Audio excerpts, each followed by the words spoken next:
Hi everyone, hope you are doing great. This is going to be a special video. In this video, I am going to show you and explain you each and every option present in Enscape software. It is going to be good notes even if you are a beginner or an expert. So let's start.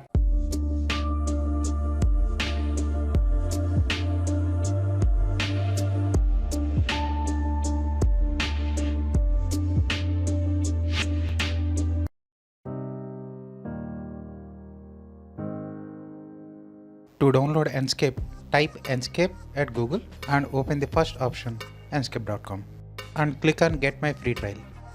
Enter all the required credentials and check SketchUp or Revit or whatever the 3D CAD software you use and click on Get My Trial. It will automatically download a free trial version. Before starting Enscape, I want to show two options. Like, to use Enscape software, the computer configuration you need. It is a real-time rendering software, so at least you need a Windows 10 operating system. Here it is specifying Windows 7, but you need Windows 10. Why? Because DirectX 12 will be available only in Windows 10 onwards. And at least i5 CPU or higher, or NVIDIA or AMD graphic cards, at least 2 GB, and RAM should be more than 8 GB. Preferably 8, that is a minimum requirement. More than that will be give you better performance.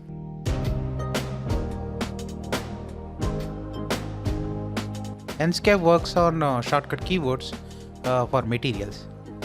As I have shown here, these are our keywords like water, ocean, river, which will create you water type of effect, and vegetation, foliage, leaf, translucency, and other effects, and MSU for glowing materials, grass, tall grass, short grass, wild grass. These will create realistic grass proxy, and a long carpet or short carpet will give you the rug type of material. And apart from that, we have other options also, like for glass and glazing for high materials, and chrome and mirror for metallic materials, steel, copper, metal, aluminum, a little bit rough materials, car paint, polish, acrylic. These are for full shiny materials, ceramic for non-metallic shiny objects, and plastic for normal plastic objects, and fabric and cloth for rough materials. While using the Enscape software, you need to follow all these keywords for material settings.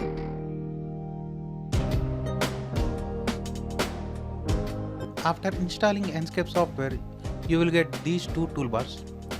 You need to start Enscape using this Enscape button. If you click on it, it will open a window like this.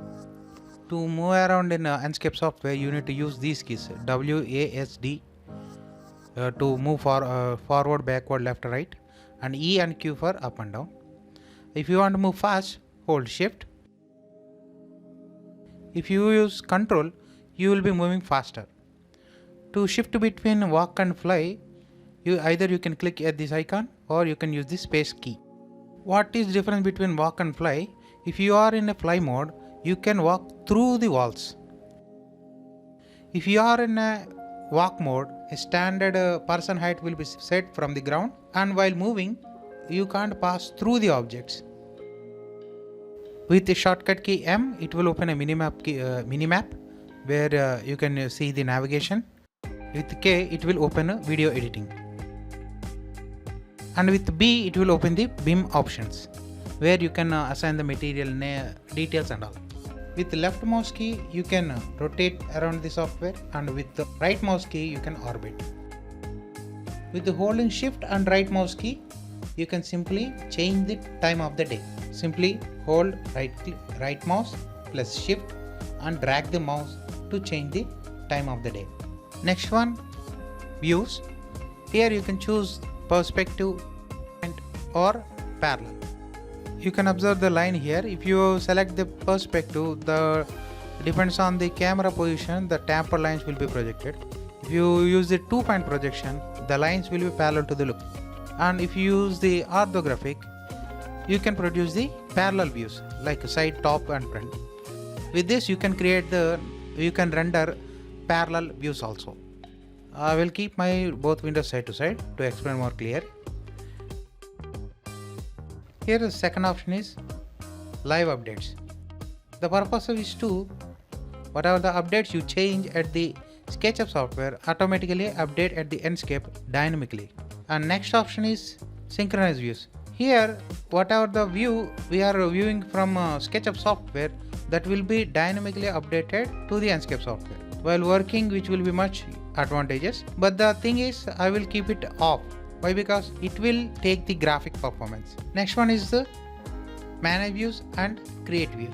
Whatever the scenes we are creating at the SketchUp, similarly we can create the scenes at the Enscape. All you need to do, first position your camera and click on this camera option and assign a name.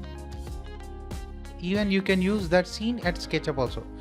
With the manage views, you can use that scene at Enscape software. And next one is VR headset. You can work virtually if you have a VR headset. Unfortunately, I don't have it, so I can't show you that.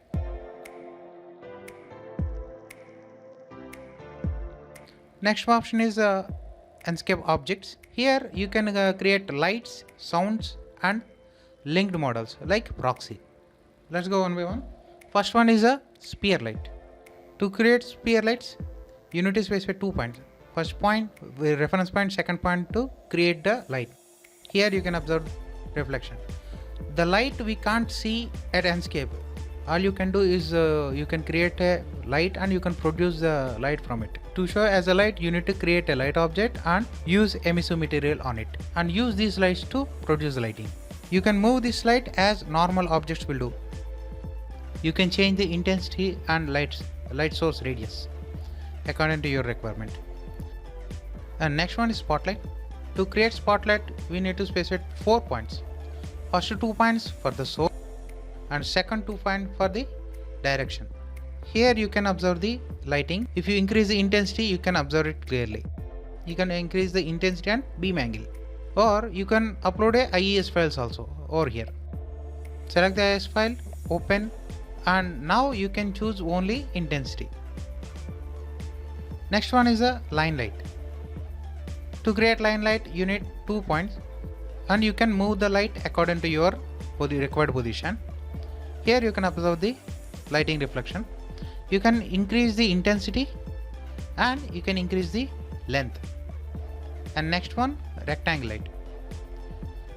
Similar to spotlight, rectangle light also need 4 points. But for the rectangle, you can increase the intensity and also you can increase width and length. Similar to that, disc light. Here also same 4 points. But rectangle we have width and length. Here we have radius. Next one, sound source. Here you can place the sound and you can upload the required sound at that position. And you can decide 2 values over here, full volume and 0 volume, and normal volume for the sound variation. You can observe the red circle, that is representing the full volume, and green representing the 0 volume. The sound will gradually decreases from full volume to 0 volume. The area which is under full volume, if you walk at that location, you will hear full pitch. Gradually, if you move away from that volume, at the 0 volume, gradually it will decreases. After that, you can't hear anything. The sound source won't work unless you switch on this sound option. Here it will display a sound symbol, but the symbol won't be visible while rendering or standalone. But it will create a sound effect when you walk around that location. For creating flames, water effects and all, you can create these kind of sound sources. Next one will be linked model, just like a proxies or I have shown you here. Simply click on this link model and open the rectangle whatever you want and place at the SketchUp. It will show you bounding box only, but at the rendering you can observe the original part will be displaying. It will be like source will be stored somewhere, but the ghost will be placed at the location. The main advantage of this proxy is to decrease the memory and increase the performance.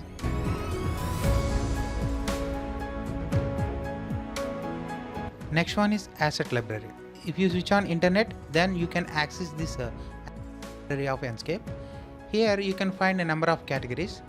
You can go through all. What you need to do, simply select the required asset you want and drag drop into your SketchUp. Automatically it will update at Enscape. Here the objects we are downloading are the proxies, which means the sources will be at Enscape database. Only the ghost will be downloaded to your computer. That is why it's very easy and convenient to drag drop into your system. You can move and rotate the object as you like, and you can use however you want. It's very low in memory, that's why it won't take much of your system data. Go through all available assets in the database and choose your required one. The quality of these assets are really good, which will comes with the default materials, but you can change these materials and all, and the sources will be at Enscape database, so which you can't change.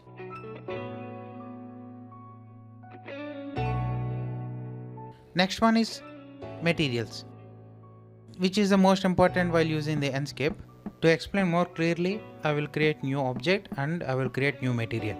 Whatever the materials showing here at the Enscape, those are the material present in InModel at the SketchUp itself. You can create a material at SketchUp, automatically it will update at Enscape. While creating material, the name is important. As I have mentioned earlier, the materials keybind with, and here at the first option is the default, that is a normal material we create. Next one is the grass, here you can see the grass visuals. Next one is the water, here you can see the water effect. Next one is the foliage, which will be useful while creating the vegetation and all. Next one is the clear coat, just like a car paint and a very shiny materials with the metallic properties, you can create with the clear coat option, and you can tweak the options as well. Next one is that texture. Here you can apply the texture over here, or at the SketchUp also you can apply the texture. I want to open this tile texture. Select the texture and click open. Here it is displaying the material. You can edit this texture at by clicking over here, or at the albedo section also you can edit. Both ways you can edit the same texture. You can adjust the brightness or inverted textures, or you can adjust the scale. Similar way you can adjust the scale at the SketchUp. The same way you can adjust over at the Enscape also. You can increase the scale or decrease the scale, and even you can rotate the texture also, but it won't be reflected at SketchUp. Only while rendering it will be displayed like that. And at the general, next option is the tint color. Here you can assign the tint of the texture, or you can go back to the white, or you can change the at the advanced section also. As of your requirement, you can apply the tint color, or you can assign the code or RGB, and you can change the fadeness. You can fade the image and you can apply the tint color as well. And next one, self illumination. Just as I told you earlier, you can create the light using this self illumination. At the luminance you can adjust the light. Next one is the transparency. To explain the glass more clearly, I will create a new object and will show you.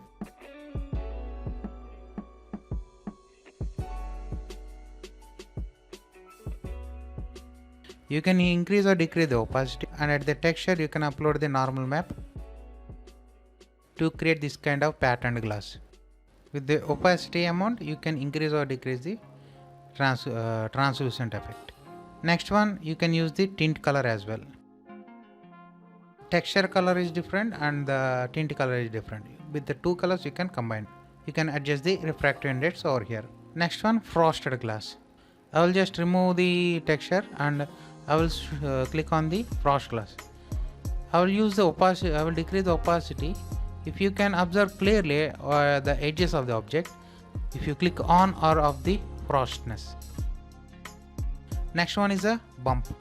To explain it, this tile texture, as I have already albedo, you can click on this use albedo. It will create a bump map with respect to the albedo. We can change the normal height using this bar, or you can upload a normal map of a specified texture.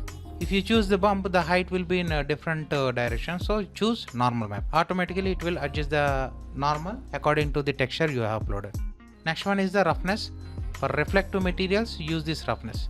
If the roughness is 0, full shiny material. If roughness is high, it's a rough material, just like a cloth. With the roughness you can use the albedo also, or you can upload the texture. And similar to that, for the metals you can use this metallic option. To explain specular, I am using the glass again. Specular means reflection amount. The amount of reflection you want, you can adjust with using the specular. These all are available material options in Enscape.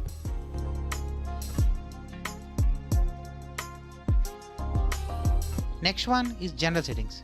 In the custom options, you can change the loading screen, interface overlay, everything you can change as your wish. You can change all these images as you like. And next one is the input options. You can change the mouse speed according to your taste. You can increase or decrease the mouse speed, and you can increase or decrease the smoothing. If you double click on this bar, automatically it will set to default position. Similar to that, you can change the movement speed. You can move very fast, and here you can change the movement smoothing. And here you can change the spectator height and width. You can observe this spectator height and width only when you are in walk mode. Here you can increase or decrease the spectator height. To explain a spectator width more, I will create a sample. Look at the example I have created. While walk mode, if the spectator is if I use 0.5 meters, I can fit through this gap. See, I am trying to move, but I can fit. If I decrease the width, I can simply move through that gap. That is a spectator height and width. Just like a normal person walking around the environment, you can adjust the spectator height and width. Similar to that, you can change the input styles. Invert mouse, x-axis, y-axis, and even you can use the gamepad while moving around in Enscape. You can change that, and the speed also. And for the key bindings, we can change the shortcut key only for screenshot. Screenshot means rendering. We can assign that only, and we can follow other shortcut keys as I have explained earlier, but we can't change those keys. We can change only that screenshot option only. Similar to that, you can change the devices. Here is a 3D TV. If you have 3D TV, you can use this. Next one is a performance. Here we need to switch on all these three options. Auto resolution, if your computer is having very less specs, you should keep on this option, because it will adjust according to the available specs and all. Next one is a grass rendering. If you are using the grass material, you want to render grass or not, you can choose it here. Next one is ray tracing. It will calculate all the shadows and reflections and all with using RTX ray tracing algorithms. And next one is the networking licensing preference. All these are we don't use much often, so I'm not discussing that.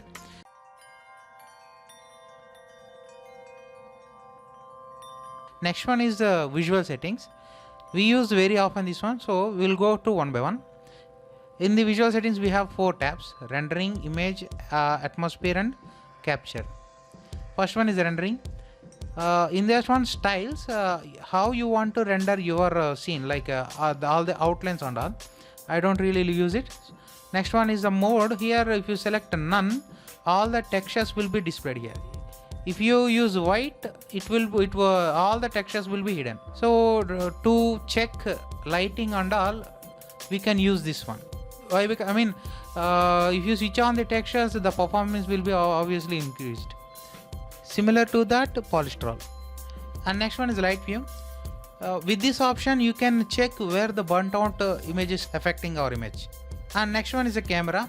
Here in this camera, here auto exposure is defaultly turned on. If you remove the stick mark, you can adjust the exposure using this bar. In Enscape software, auto exposure is quite useful, so I just keep it on.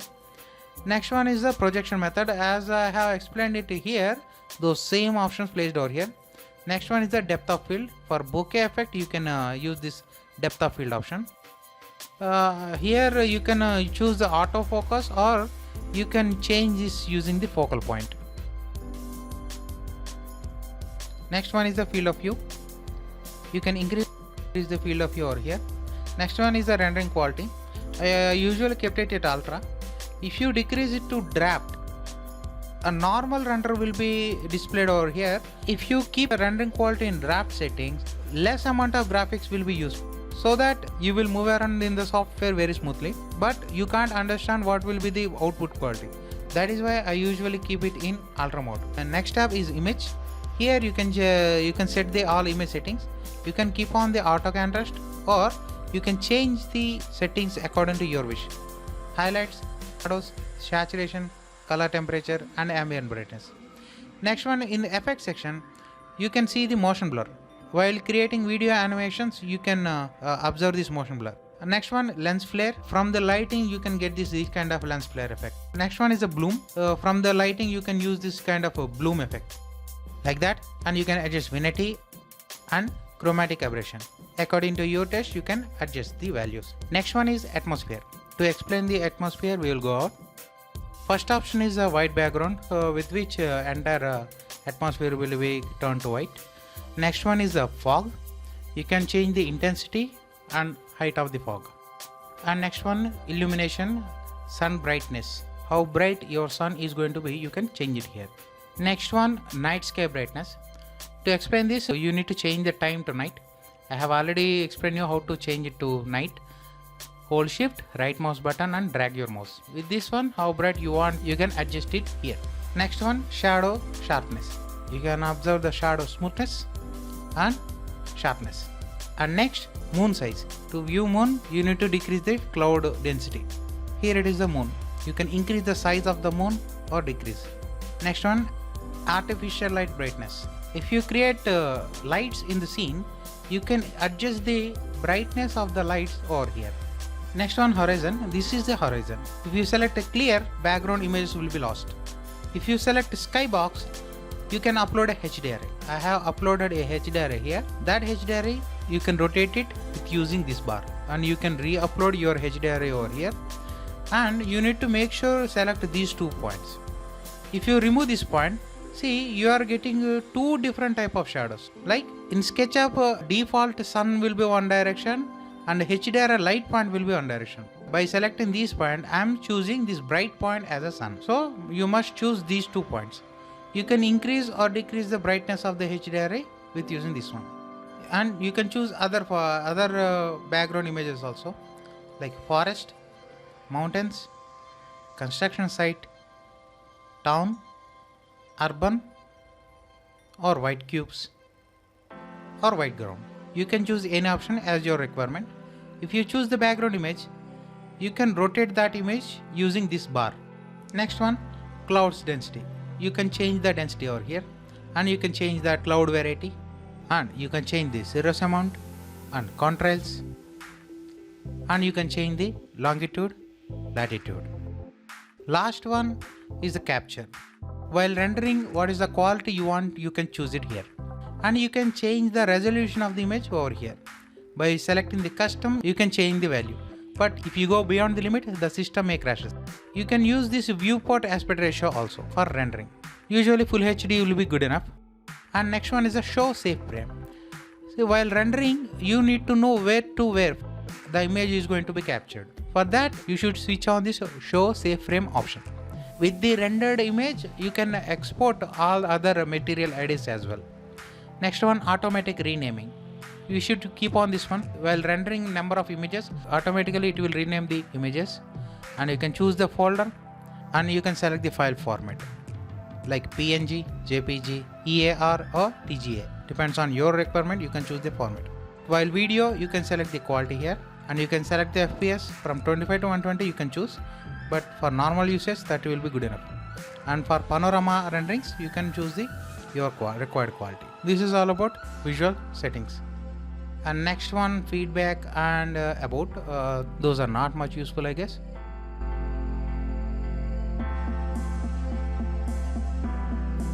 Next, we need to look at this toolbar. This one, rendering image, and this one for standalone exe. See, if you click on this one, automatically it will create a standalone exe. If you double click and open this standalone file, it will open your project, and you can send this file to your customers. See, it can move around just like a normal Enscape software. The similar way you can move around in the standalone also.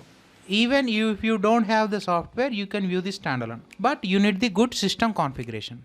If your customer don't have, then you can send this web standalone.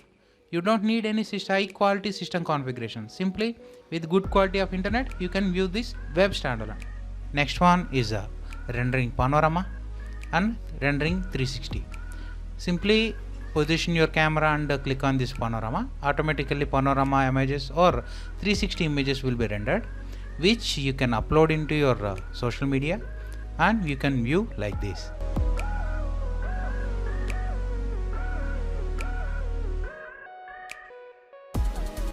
Next one, video editing. You can go to video editing by clicking over here, or you can use the shortcut K. Here we have options like add keyframe, removal, preview and timeline, and moments and total duration. With this you can render video animations. First of all, position your camera and click on add keyframe. And next, move your camera and click on add keyframe again. Depends on your requirement, create number of keyframes. If you click on preview, it will show you the animation. Switch on the shaky camera. For realism you can use this. Next one, ease in and out. Like gradually speed will increase and gradually decrease at the start and ending of the keyframes. If you want to edit this animation, just click on this keyframe, and here you will get this next options like time of day, timestamp, field of view and depth of field. If you edit any keyframe, make sure you click on apply. If you not, the changes won't be applicable. Make sure you remember that. Just adjust your camera and click on apply. And to move to next keyframe, click on this arrow mark. Next, change the position of your camera and click on apply. And adjust the timestamp here. If you increase the timestamp, the camera movement will be slow down. For smooth transaction, you need to improve your time. Similar to that, adjust all the times to the respective keyframes and go back and check the preview. If you want to edit the path, move your camera and it will display a path like this. You can click on the camera to edit that keyframe. If you click on in the middle of the path, it will create new keyframe. Click on confirm. Now see, new keyframe is added here. If you don't want, you can delete that keyframe. If you move your keyframe around, you can adjust the path accordingly.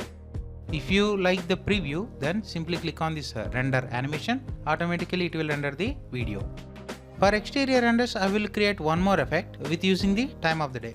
I will create 3 keyframes like this. While editing the keyframe, I will switch on the time of the day and I will change the time to 8 o'clock. Click on apply and go to next keyframe and change the time to somewhere like 11 o'clock and change the timestamp to 3 seconds and apply. And go to next keyframe and change the time to somewhere like 14 hours and adjust the timestamp to 5. If you click on preview, after finishing your animation render, if you want to use the same path for future use, you can save it. Simply click on this save path and choose the location where you want to save it. Even if you unexpectedly, if you click on a removal, all keyframes will be removed. You can't undo that. You can load it from the saved file using this load path option. Next trick is by using the field of view. Position your camera like this and create a keyframe. And move your camera like this and create another keyframe. At first keyframe, I will decrease the field of view like this, and at the second keyframe, I will increase the field of view like this and adjust the time frame accordingly. If you preview it,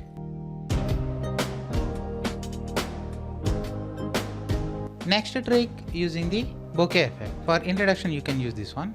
To activate this one, first adjust the depth of field at the visual settings, and at the keyframe, adjust this focal point. Click on apply and go to next keyframe.